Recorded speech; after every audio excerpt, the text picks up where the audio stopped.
You're listening to The Right Side of the Rivers, hosted by Todd McCollum and Russell Dreyer.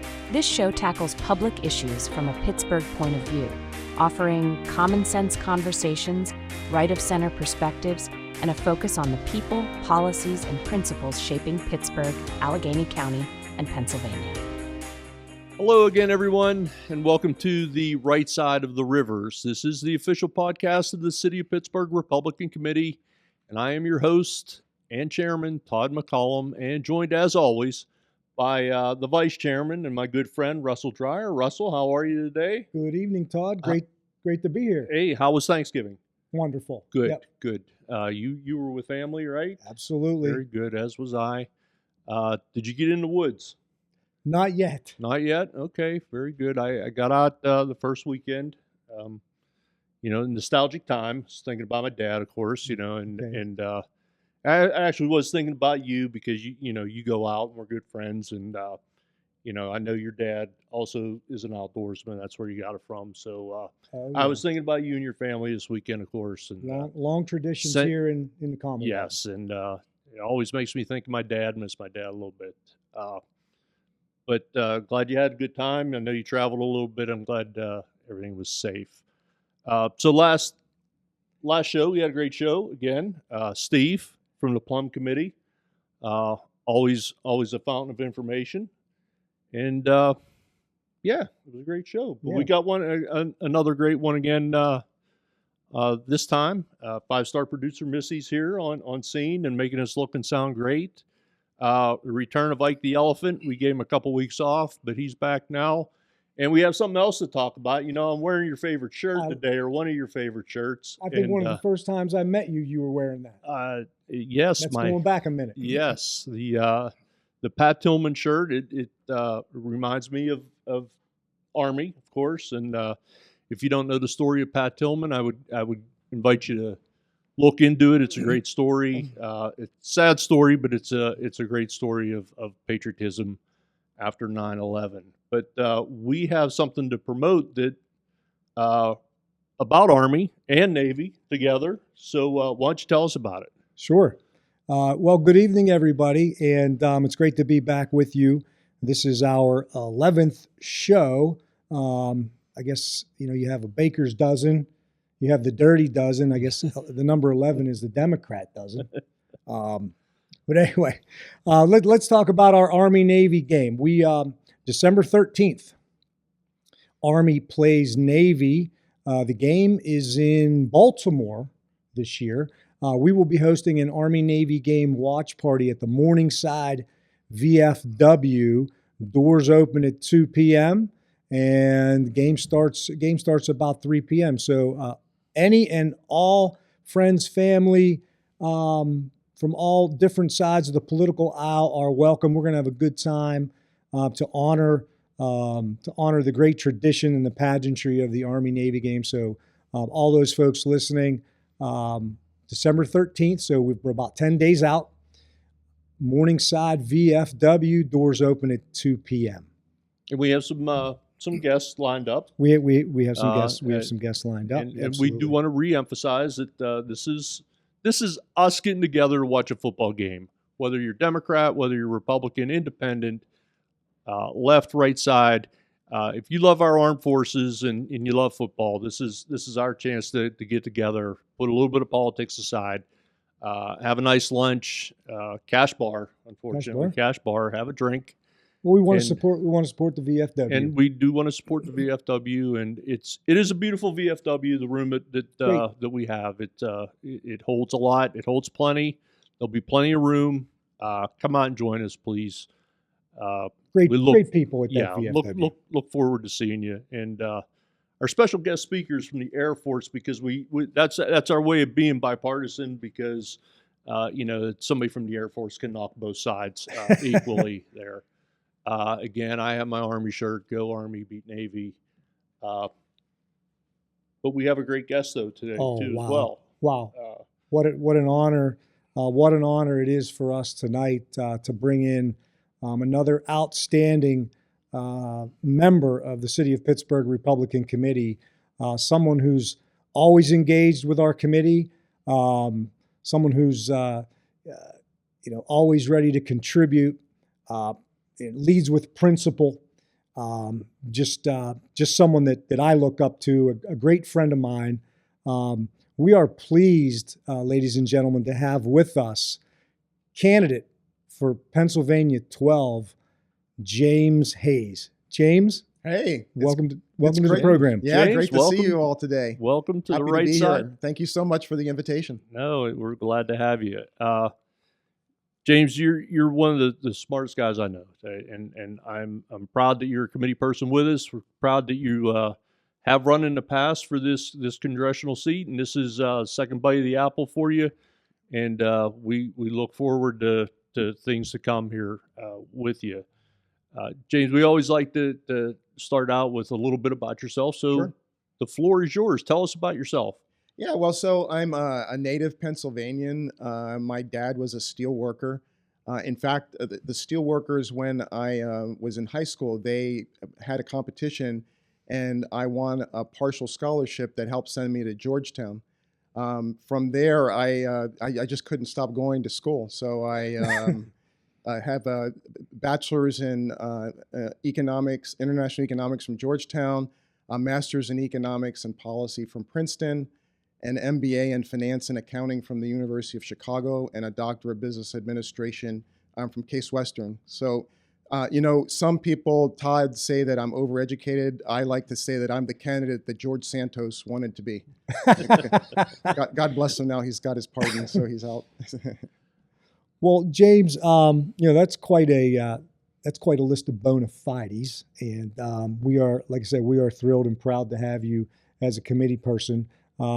You and I met, I think it's been a while now, before the first time you decided to run.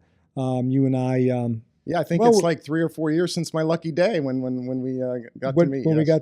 We're kind of neighbors, We are, yes. for the most part, but so we live in the same part of town. But James, tell us a little bit about your journey to politics. Obviously, what you saw, some things that were missing, but possibly leadership that motivated you to step forward and say, look, I'd like to run and sort of correct course here in PA 12. Sure, yeah. So as you know, Russell, I am not a career politician. I spent 30 years in finance and industry, including a little bit of public service. I spent 6 years at the Federal Reserve Bank of Richmond. So I've done a little bit of everything. I have a lot of experience, and none of it was as an elected official. But when I looked at our situation and the candidate that we have, I was just infuriated. I think you both know that I lost a son. I lost a son to crime. And to have someone that was talking about defunding the police and abolishing prisons, didn't support our law enforcement, wasn't concerned about the safety of our community. That just really, really infuriated me, as I said. And one day I was sitting with my wife watching news, and my opponent, Summerlee, for those of you who don't know, was there on the TV, and she just got, I got really upset, and she turned to me and she said, "You know what? You've been railing about this lady for a while. Look, she's a teacher." She said, "I'm a humble teacher." And I don't think there's anything humble about being a teacher. I think that's a great, very noble profession. But she said, "I'm a humble teacher. I don't have the character or the experience to go and run. But you do. So you should get out there, stop complaining, and do something." And that was probably April. No, that was probably like January. And by February, I was getting ready and doing the petitions and getting ready to get on the ballot. So the good thing is that my wife spurred me into it, which means that if I have to take her to a dinner, or if I have to take her to a political event and she complains about it, I just make sure she knows that it was her fault. Well, I mean, it's running for political office puts a lot of strain, on a married couple. So luckily, I have one of the best wives in the world. So there you go. So that's it's important to have the full blessing of your spouse. So we're thrilled that you decided to run the first time. And, the first time is always the hardest, no matter what you're doing. The first time is always the hardest. So I think all of us have learned a thing or two, and we're sure you have. We know that you've seen probably every municipality in PA 12 at least once. Tell us a little bit about the district for viewers that some of these maps are a little bit wild. So tell our viewers about the map of it's district. a very interesting district, and really one of the highlights of running for office has been getting out to all of the different municipalities and meeting all of the committees and going to a lot of the community events and getting to talk to the people. But the district runs all the way from, like, if you're on the west out in Upper St. Clair, it doesn't include Mount Lebanon.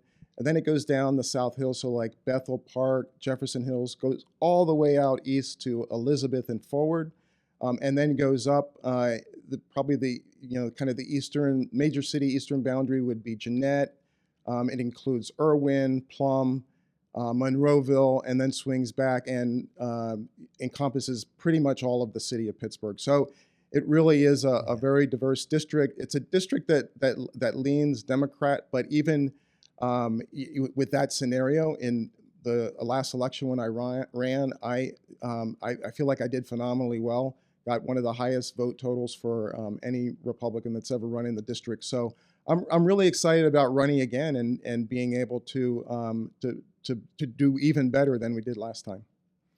For sure. That district would include the Mon Valley then, of course, as well. And obviously we've made some strides in the Mon Valley. We have some new committees there. But the big thing here is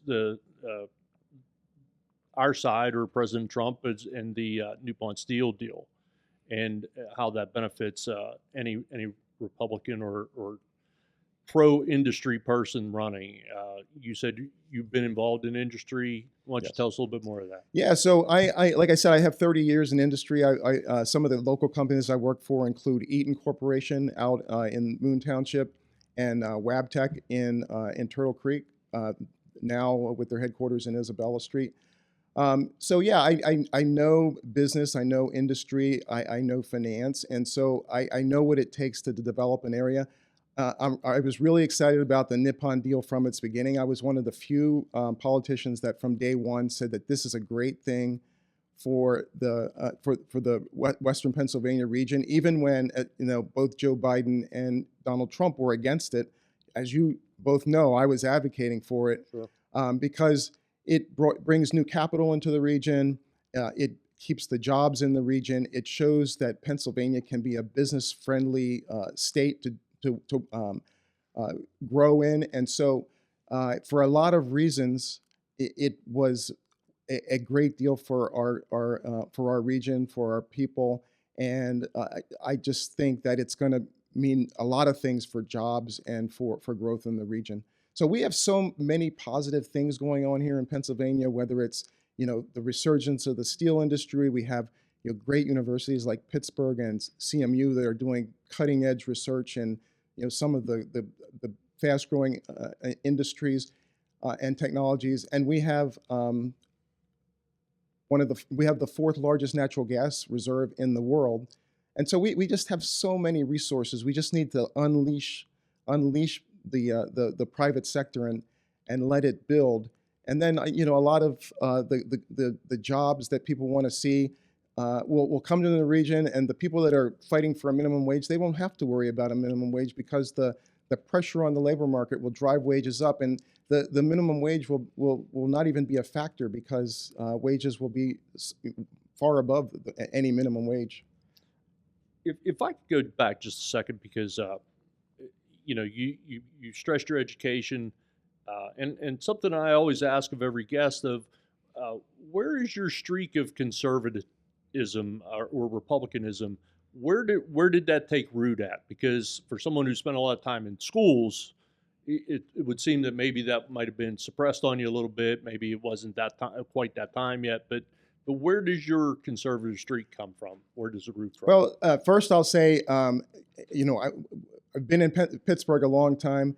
We love Pittsburgh, but I am not originally from Pittsburgh. I grew up in Lancaster, Pennsylvania. I know, clean shaven, it doesn't show, but when my beard grows out, I actually, look a lot more Amish. And so, it was a great area to grow up. It's a very conservative area, as you know. It's when I grew up there, it was a 5-1 Republican. Now it had the benefit and the detriment that as government moved out of Washington, so like they put some new places in Maryland. Lancaster actually became that you could commute to some government jobs, and then with remote work, that it is a great place to live. It's become kind of an artist community, and so it's become a lot more liberal than it was when I was there. But I have conservative roots. It came from a conservative area. I'm Roman Catholic, so socially, I'm conservative. But I like to say compassionate conservative because I think you can't be Catholic and not be compassionate and guilty, I guess, as a lot of people would say. But yeah, it's long lived. The conservatism runs deep. Let's bring it back again to the district and to local issues and build upon what you were talking about with respect to all the economic activity that's happening here in the region. You touched on it a little bit. Let's see if we can expand on it. Specifically, our natural gas reserves, the intellectual capital that we have with our universities, and this new AI data center push. What does that look like from where you sit? And is that going to be a major economic driver for the region for years to come? Yeah, so I know a lot of people are concerned about AI, and a lot of people are excited about AI. I personally would fall into one of those that is guardedly excited about AI. I believe one of the, I think that AI has the potential to democratize expertise. And what I mean by that is, like in the past, if you wanted to know about the stock market, or if you wanted to, get research into something that was really complex, you might need to go to an expert. Even as a businessman, you might want to bring in a consultant. Well, now you can ask Grok, and Grok is going to give you a pretty decent strategy based on knowledge that exists in the marketplace. And maybe Grok will get you 70 or 80% there, and if you spent a few $100,000 on a consultant like McKinsey, you might get the 100% answer. But a lot of us can't afford that. A lot of us don't have the time for that. And so the fact that we have access to AI, and AI is a tool, but the fact that we have access to it means that we can all be experts. We can all be experts. So it's really democratized a lot of expertise. I think it has the potential to to really change a lot of lives and really increase productivity. Yes. So that's the positive thing. The reason natural gas is important for that is because it sucks a lot of energy. The data centers are just energy hogs. In fact, some countries, I just saw, I think it was Scotland or Ireland that put a moratorium on new data centers because it was putting such a strain on their grid. Well, we don't need to have that problem here in Pennsylvania. If we can, we're putting through permitting reform, and hopefully that will continue to blossom so that we can build new power plants and get ahead of the demand that's happening with energy. So between having the groundbreaking expertise of a Carnegie Mellon or a University of Pittsburgh, having the energy resources available, those are the two mutually supportive ingredients that lead to a really burgeoning AI or technology and energy industry. So the future looks bright for us. The future looks bright, and I would say, there's another component to this. Obviously, I'm a fan of the AI and the direction that this is moving. I know I've said this on the show before, Todd, that this is Athens, Greece, transformative technology with what it can do for the human condition, like James has explained. But I think in terms of the region, too, there's a third or fourth element to this: health sciences. Yes. So AI can be used now to find cures and treatments for disease that might take that we've been researching and trying to find cures for these diseases for 2-3 decades now, and perhaps a treatment that works for me doesn't work for everybody else. But using specific DNA samples from a person, So they're talking about designer drug, like where you would have absolutely personalized drugs, personalized to your peculiar DNA. And that would, as you mentioned, even if you had the greatest scientists in the world collaborating, it would take a long time to do. But when you have like the knowledge of mankind put into a computer that can assess it all at the same time, you can do some amazing things. Yeah, and Pittsburgh, like you said, Pittsburgh is perfectly poised to potentially be the AI capital of the world, for all the reasons you listed: energy, intellectual capital, health sciences. We really have it all. It's just a question of getting good folks into office like yourself to make sure that this kind of technology can be used, in an ethical way. Well, so there are a couple of things. One is the first, to make sure that we have the right people in office that are pro-growth, that are pro-economy, that don't view the world as being divided into oppressors and oppressed, that understands that if we all work together, if we all are focused on improving the human condition, as you said, that we can use technology, we can use industry, we can use the financial resources we have to invest in that, and come out with an outcome that benefits everyone. So we have to get away from this. I am not a fan of, the system is inherently racist, and because of that, we can't put people in jail. Because of that, we can't support certain industries. Because of that, we can't develop certain regions. No, we need to put that aside. We need to focus on the future, and I am focused on the future. James, we all know who your opponent is, who the current congressperson is in PA 12, and we need what we don't need is an activist, right? We need a person that's going to represent everyone in the district. Yeah, I actually think we have a person that started as an activist, and now uses the activism to be like an influencer. There are certain Congress people that believe that their role isn't to legislate, isn't to improve the lives of people. It's to be an influencer, to get clicks. And maybe that helps with fundraising, but it doesn't solve any problems. And so we have this this kind of cadre of clown Congress people. We have Jasmine Crockett, we have Summer Lee, we have to some extent Ilhan Omar, the squad basically. And right. It's really sad. It's really sad to that to see these people operate in office, to hear some of the despicable things they say about the American people, about America, and in Summer Lee's case, even about her own constituents. So I want to change all that. I want us to focus on improving our region, improving the lives of the people in our community. Well, James, we know you announced right after the election, a couple days right after the election, you're pretty much up and running already. It's pretty much been nonstop since the first time you ran. Why don't you tell everybody about your socials, where to find you, how to follow you, and all that good stuff? Sure, yeah. So, if I would say if there was one Achilles heel from the last time, it was in fundraising. So, my opponent raised $2.7 million. I raised $150,000. And so I like to say that I ran the most efficient campaign in the history of Pennsylvania.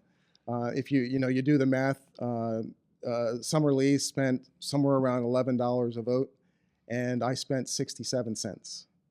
And was able to do very well. So if you can, I encourage you to contribute to the campaign. It will really make a difference, whether it's $10, $50, $100, $1,000. It all makes a difference. And so my website is jameshayesforpa.com. That's James, Hayes, FORPA.com. And I'm on Facebook, I'm on Instagram, I'm on X, and I'm on Truth Social. You feel free to interact with me from my website. You can donate directly. You can send me an email and volunteer to work on the campaign.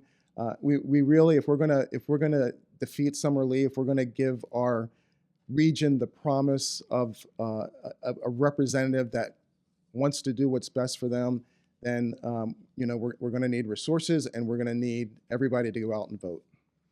And the other thing, as committee chair, I'll mention is that it's a long way to the general election. A lot of things can happen. Other people can get involved running. We don't know what all that will entail. That's a long way off yet. But assuming you get to the general, but before you get to the general, you got to get on the ballot. So we're going to need petition signatures. Yes.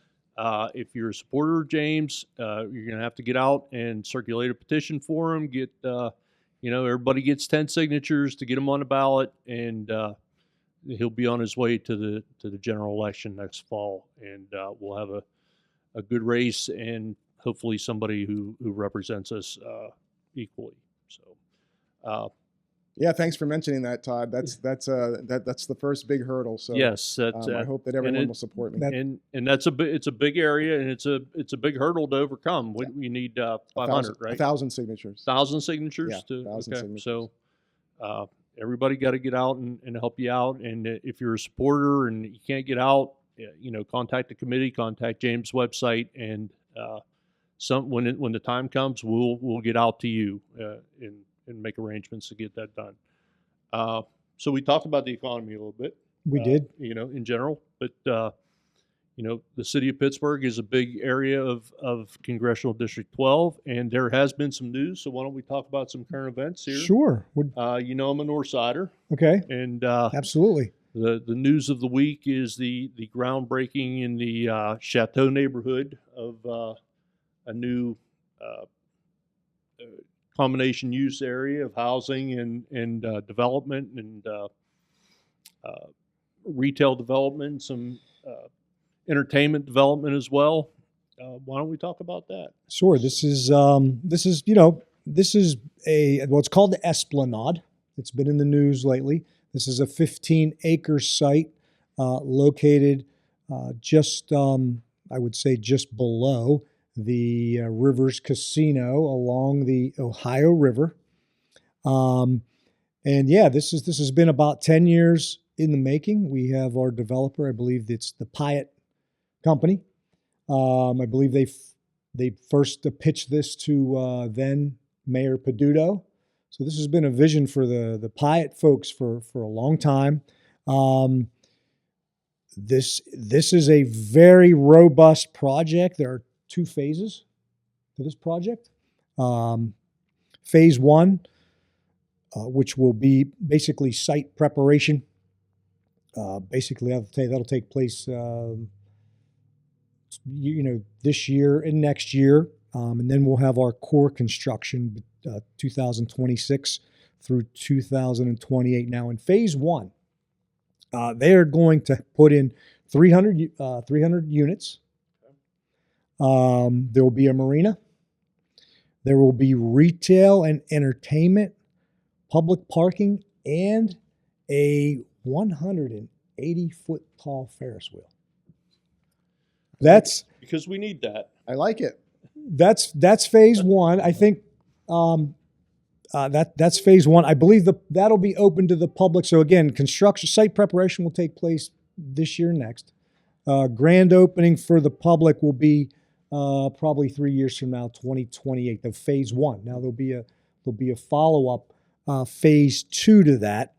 In 2029, they're going to expand the site and diversify the site. They're going to add a hotel, more residential, and office space. So this is a very, Very aggressive project for the area. Did you say that there was retail space involved in Yeah. that? Okay. Yeah. I'm sorry if I missed that. Yep, there will. That'll be phase one. There'll be retail. Yeah, they're talking about a $750 million investment overall. At first I thought, well, a Ferris wheel, London already has that. But then I read that George Ferris actually is a Pittsburgher, that he lived in the North Side and invented the Ferris wheel. So I think that's very cool. I hope they Nice tip of the hat add there. a museum or something That's to great. commemorate it. Yeah. I'm sorry if I'm a bit of a dissenter on this. Well, no, one. we have to have just- debate about this. I think and let's set the housing issue aside just a little bit and keep it in retail development and what kind of long-term jobs that this is going to create. And I hate to beat a dead horse, but I ran for county council, and this would have been part of my district, and it is causing a bit of a stir, not a huge stir, but a bit of a stir in the people of the neighborhood. They're concerned about various impacts. The ground was formerly steel mill, back in the day, and it is below the Rivers Casino, but beyond it's below the West End Bridge. So it's actually the very beginning of the Ohio River on the north side.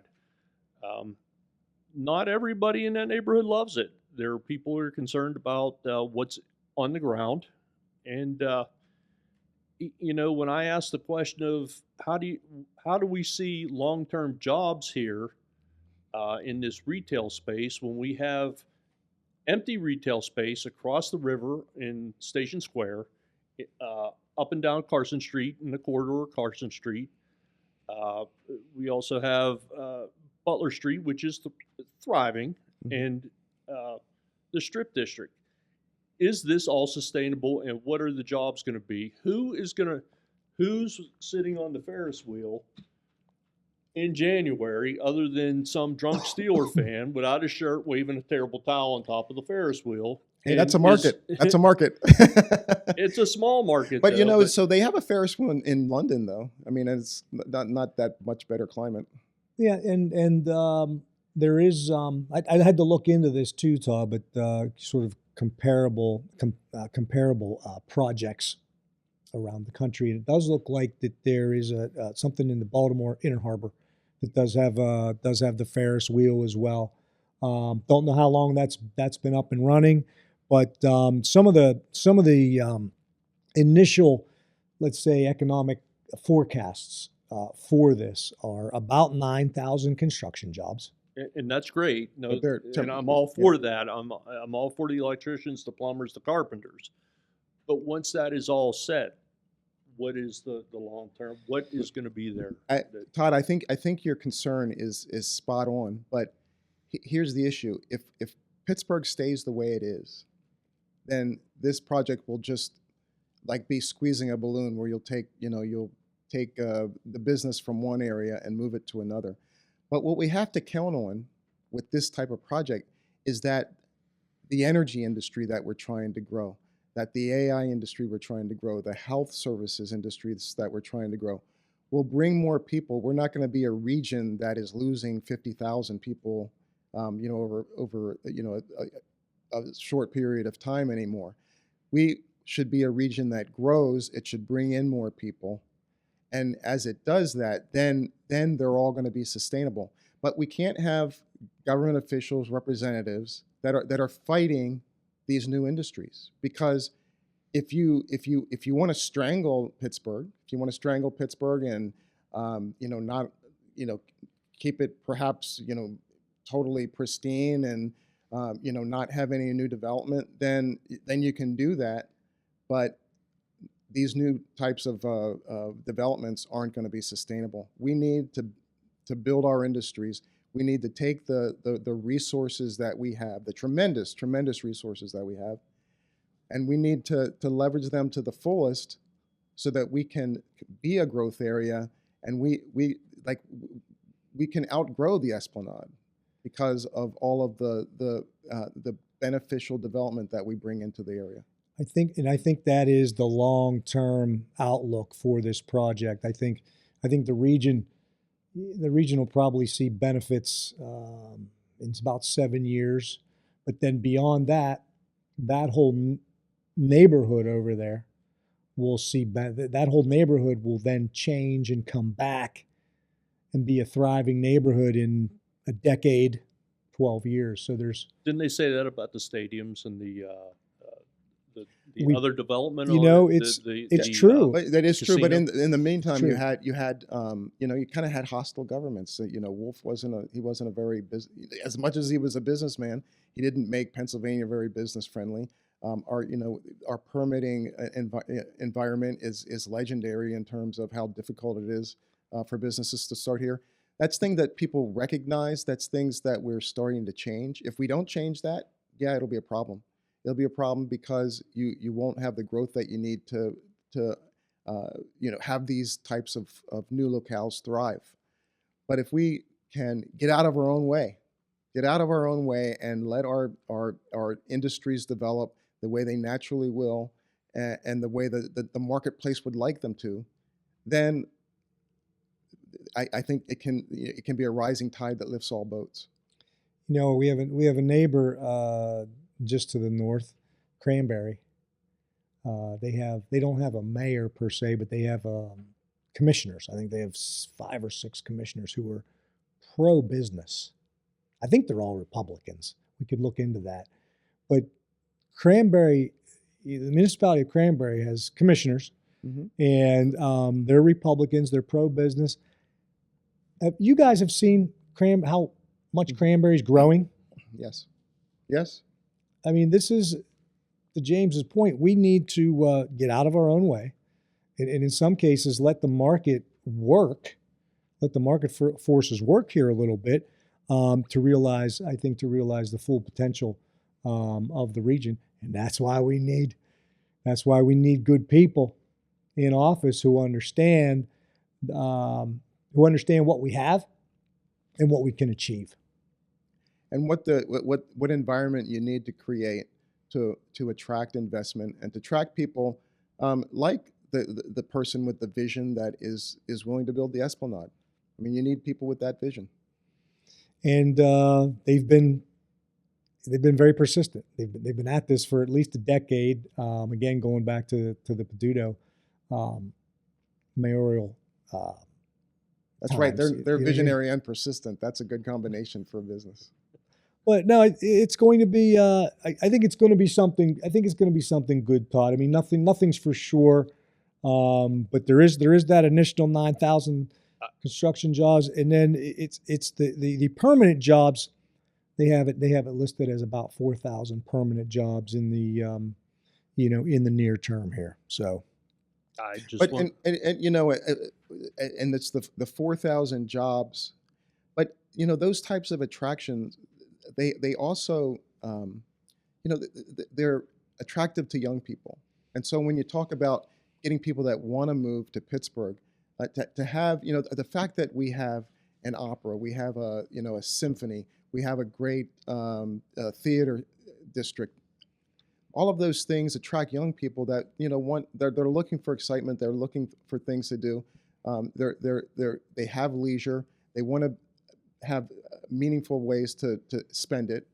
And so having venues like that, it's more than just the 4,000 jobs. It's making Pittsburgh a destination, a place where people want to live and work and raise a family. So I think it's very exciting. And I think that we need to support this type of development by building the types of jobs that will be needed to sustain it. I don't disagree with you there, but again, someone who walked on the other side of 65 in Manchester and looked at all the blue tag buildings, and if you're from Pittsburgh, you know what a blue tag building is. That means it's a condemned building. Buildings with no roofs, no windows. There is plenty of stuff to build in Manchester if the city would let us tear it down and things that are clearly a safety hazard in Manchester. again, I looked at a city council person in that district who is afraid to cross the river from town. I invite him to go over there and take a look at that, but there's plenty of space over there to uh, refurbish in Manchester, and I would hope that I understand to build it and they will come. I get that. How long will they come is my question. But there's also space relative to that that could be used and upgraded by the city for sure, Well, where development could happen. if you And you recall, know these spaces that I'm talking about, 'cause you absolutely. walk those streets with me. And Well, and if your reservations about this project, that you're not alone there, because I think there was a third party candidate that ran for city council over there. Um, she ran a write-in campaign, and she had similar concerns about the neighborhood, about this development, as you. So it is a concern. It is a legitimate concern, and hey, that's one of the things that makes the right side of the rivers Yeah. a great podcast, because and this might be the first time that we had real disagreements about things, and it's great. And or like debate, again, yeah. I hope that I hope it works out the way that they intended to work out, and I hope it provides long-term jobs for Well, people. it won't on its own. It won't unless we focus on the other things that we need to grow the area. Because if you just build that and Pittsburgh stays the way it is, I mean, it'll be the shiny new object for a while, and I think everyone will go there. But if we don't grow the market, it's just going to draw. It's going to be a zero-sum game. The far and my argument would be the far end of Carson Street was the same thing down there at the Hot Metal Bridge. That end of Carson Street, for some time it was the lower end of Carson Street down by Station Square. Stations. I do separate Station Square from Carson Street. Carson Street's a Main Street business district. Station Square is a hotel, place where you would come and stay at if you had to do business in the city and couldn't find a place in the city on the other side of the river. But you could say it was the right side of the river in Station Square. But I hope it works out. Again, it is thriving in Butler Street. I just am concerned about how much retail space that we actually have where people are still willing to go to. And again, these places are public parking. Again, that's a place where you come down and you pay to park. This isn't going to be free parking, because if it was free parking, then the people on Butler Street would complain, the people on Carson Street would complain. It's a balancing act for sure, because the reality of it is, in the Pittsburgh metro area, there is a limit on discretionary spending. Okay, the amount of cash that people spend throughout the metro area is a certain number.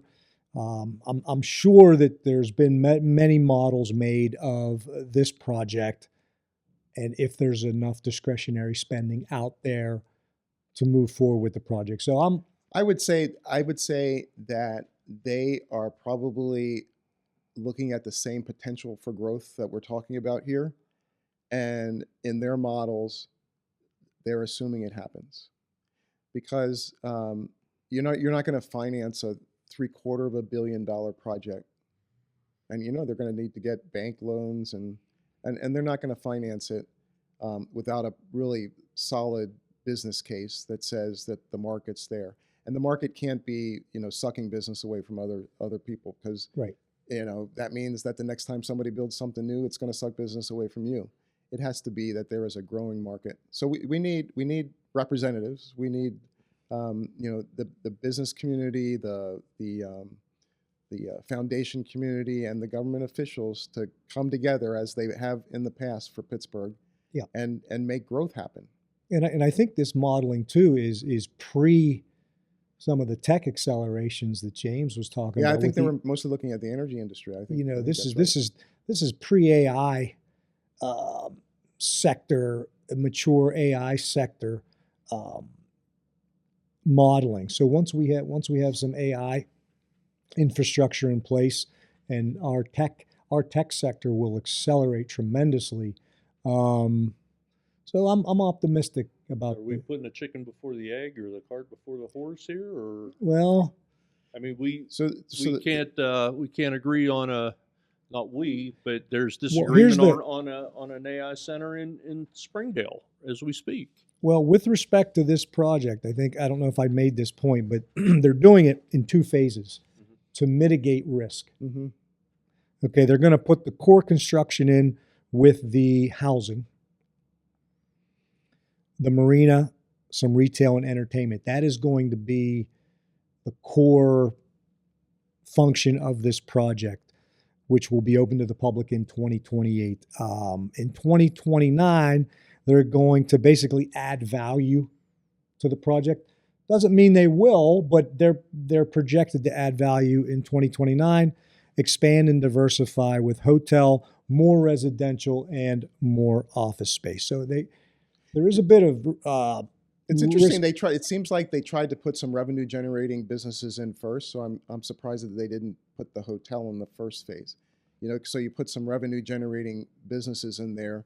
You help pay, fund the project, and then that helps fund the second phase. But well, maybe to Todd's point, I mean, there's some hotels pretty close to the stadiums there, right? Yeah, they didn't want to compete with, maybe. Yeah, maybe not initially.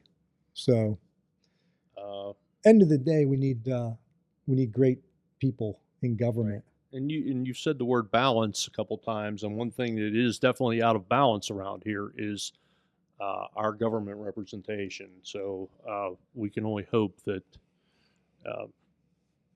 we get some people in who bring balance to that. And James, we hope you're part of that as well. Okay. James, how often do you see a police car in your neighborhood? Well, so I live in Shadyside, which means we have like 5 police forces because we have all the universities have cars roaming around. And so if you're saying Pittsburgh police, I probably see them weekly, to tell you the truth. I mean, I feel like we're covered pretty well in Shadyside. In Shadyside, that's something that we talked about. You and I talked about off yesterday when we were prepping for the show. Another place that's losing its retail space as well too. But we'll get back to that. There was a bit of good news on Walnut Street with RH coming in. We're in the old Banana Republic. Yes, and I don't know if you've been to the new Apple store, but it's awesome. Everybody loves the Apple store. So what I see happening on Walnut Street, it seems like a lot of the they're upscaling, rather than you have Sephora does phenomenally well, it seems, and there's L'Occitane de Provence that's there. My wife loves the lotions and stuff they have. I think the art gallery's going out. They're leaving, which is sad. But we do have another gallery. It's I think a place like Walnut Street will always thrive because one, it just has a feel that you just love to walk on like a nice crisp fall weekend or spring weekend. It has its festivals, and I think it has a lot of neighborhood support. So I'm a huge fan of Walnut Street. A vibrant business district there. I mean that's a right side of the rivers. Talking it's not point overly right large, it's not overly large. So right. Well, everything on Walnut Street you could walk to without being, out of breath or tired, or you could get one place to another without getting cold. Now, Lululemon had some trouble there. I don't know if that's ongoing. They did, I think it's getting better, but yeah, my wife actually almost got hit in the face when some kids grabbed a bunch of clothes and burst through the door and ran out of the store with the clothes. Yeah, that was a problem over the summer, a regular occurrence over there. But it kind of brings us back to. Yeah, I'm sorry I derailed us here. I am tracked this out. But that's okay. I think hopefully it did stay in the police realm, but we did. I know, Russell, you wanted to bring up the fleet, and there was still more to discuss there because that's circulated through the news It a has couple times. it has circulated through the in news. full But disclosure, the Republican committee sent out a press release to all the presses, loosely criticizing the controller for a slight change of tone. your friend, the controller. No, that's your friend, the controller. Controller Heisler, you are welcome on this show anytime, and we will be respectful and we'll have a good conversation. Oh, for sure. You are welcome anytime. But it sort of seemed like she was setting us up for a tax increase, and it seemed a little bit more harsh of city council than she had in the past, where it seemed to be more a blame on the mayor's office for the situation of the fleet, which includes our public works trucks, our EMS ambulances, our fire trucks, and police vehicles. And it seemed like after the election, the tone had changed that, okay, maybe we're going to get a tax increase. And now all of a sudden we're maybe being slightly more critical of city council. And I'll let you pick it up from there. Well, bottom line here is that the city is out of bullets. I mean, what I'm saying is they're out of options right now.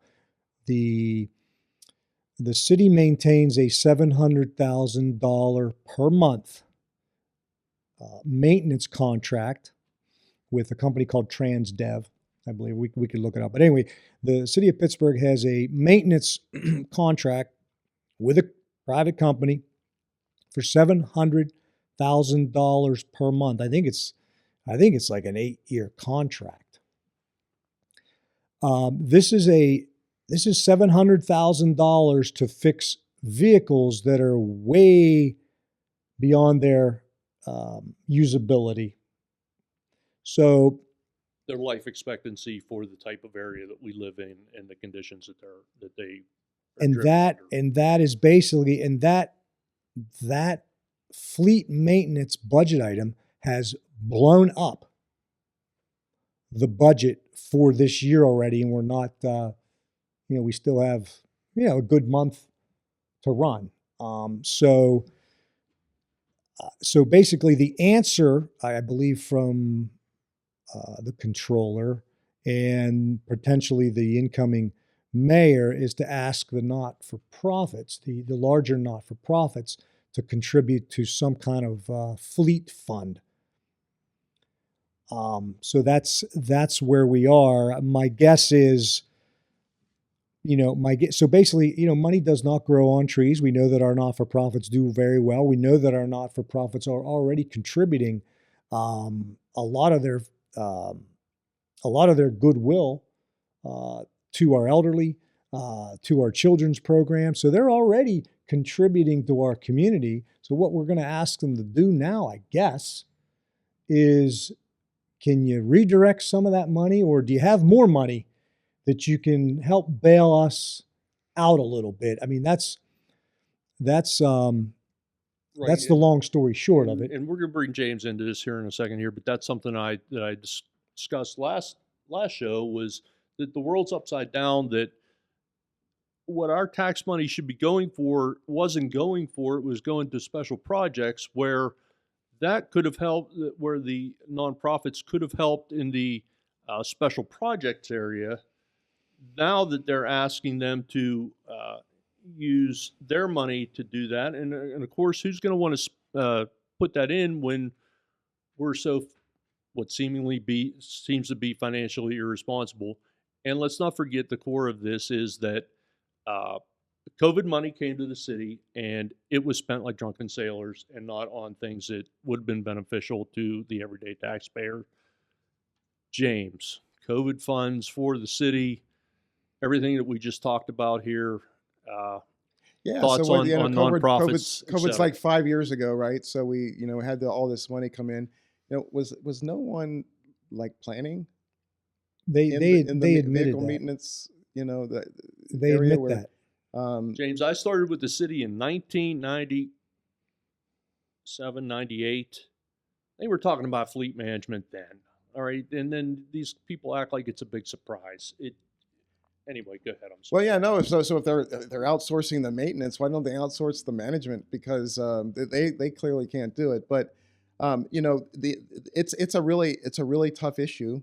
Um, it's got to be. I don't know what the number is to replace the vehicles in the in the city, but it's got to be like $1 billion or There are about 1,300 vehicles yeah. So in the city, and I think with a budget of $700,000 per month, over, let's say, 60, 84, 120 months, that's millions of dollars. Okay, you can buy hundreds of new vehicles. right. Well, so With that kind of money. they probably want to think about maybe competitively bidding that contract annually, because that's a very lucrative contract to someone. I bet they could get the cost down there just by competitively bidding it. But I ask, if this is so crucial, where's our congressperson? There's a lot of money that could come out of Washington. There are Homeland Security budgets that could support the police vehicles. There's HHS money that could potentially support the EMTs. Where is our congressperson? That's the role, correct? Of the That is the role of congressperson, is to bring. congressperson, and it's a very legitimate community need. But if you're palling around in New York with the communist mayor, or supporting the Palestinians 3,000 miles away, and you're not focused on your area, are you really serving your constituents? That's what I would ask. That's a good question. James nailed it, I think. Right on. Just and let's not. I got stalled there for a second, but let's not be confused that every congressperson is going to get a certain amount of money for their district. And I would say, Pittsburgh is one of the top 20 cities in the country. There are legitimate national security concerns here. Absolutely, with all the research sure. that goes on at CMU and Pitt. Perfect. There is a great business case made, yeah. for federal dollars helping what is a major part of our infrastructure, what is a major resource for maintaining community safety and benefiting the local area. So, to me, I know I don't like government money to be the answer to many things, but to me, this would seem like a no-brainer. That's the best case that anyone has made For sure. for our fleet. Yep. That is the best case anyone has made. No one has brought that up, actually. None of the press hasn't. The press hasn't talked about No. asking our congressperson to do that. And certainly we have two senators from the area who would probably absolutely get on work. board with that as well. Yeah, the problem with absolutely. the senators is then you're competing against Philadelphia and Erie and Harrisburg, but our congressperson should be working for us. Exactly. Very good. James, we're going to have to... Give him the last word on that. Yeah, we'll give you the last word on that. James, this will not be the last time you are here on the right side of the rivers. We wanted you here early. We want you here often. You will not be a stranger. We have lots of other things we could talk about. Love to get into it with you someday about the possibility of dissolving the education department at a federal level and how that would affect Pittsburgh. But that will be on a future show, and we will have you back before the primary for sure. Yeah, and it sounds like, from the government shutdown, I think they're making the case that it really didn't affect anybody. That the fact that the education department wasn't doing anything. But I really appreciate you having me on, and I look forward to coming back. I hope that you will have me back often, and I think that there is a lot to talk about. We need to talk about local issues. We need to talk about keeping communities safe. We need to talk about growing our energy industry. We need to talk about making sure that employment is fair and available to everyone. and everyone legally here, so that we don't drive down wages for our community. So I look forward to future discussions. There are many topics that affect the local community, and we need to get them out there and again, get this people aware. congressional district deals with nearly, if not 100% of the city of Pittsburgh. So this definitely involves us, and we definitely want you involved in our conversations as well. Russell, as always. What a great show. This was pretty, actually got a little... That ended really well. No, it was a fun back and forth about the north side thing. Slight disagreements there, but no, that was fun. Keeping everybody sharp. Well, I tell social you, media stuff. If you like what you heard tonight and want to hear more from us, please follow us on all our socials. PGH GOP Committee. That's PGH GOP Committee on X, Facebook, and Instagram. And it has been a real pleasure to have James in the studio with us tonight, highlighting the issues that affect us here locally, and actually coming up with some fantastic solutions to potentially solve this fleet issue that we have. James, Merry Christmas to you. Hey, Merry as Christmas well. to both of you. I hope you had a great and Thanksgiving. We look forward to seeing everybody on Saturday the 13th, the Army-Navy game. Five-star producer Missy will put the Eventbrite link in the comments down below, as well as our social medias, James' social medias, and we will see everybody again soon. Russell, again, a great show as it's been. This continues to be fun, and I hope it lasts forever. Go ahead. Yeah. Well, thanks for joining us here tonight, everybody, and we will catch you in a couple weeks. 2 weeks, everybody. We'll see you at the Army-Navy game. Come out and make some friends with us. Once again, this is the official podcast of the City of Pittsburgh Republican Committee. Todd McCollum, the chairman, Russell Dreyer, the vice chairman, and we call this the right side of the rivers. Take care, everybody. Be well. Stay safe. Be good. Thanks for tuning in to The Right Side of the Rivers. We appreciate you spending your time with us as we talk about the issues that matter to Pittsburgh, Allegheny County, and beyond. Be sure to visit us online at pittsburghrepublicans.com for more updates, events, and ways to get involved. And don't forget to follow us on social media. We're on X, Facebook, and Instagram at PGHGOP Committee. Until next time, stay informed, stay engaged, and stay on the right side of the rivers.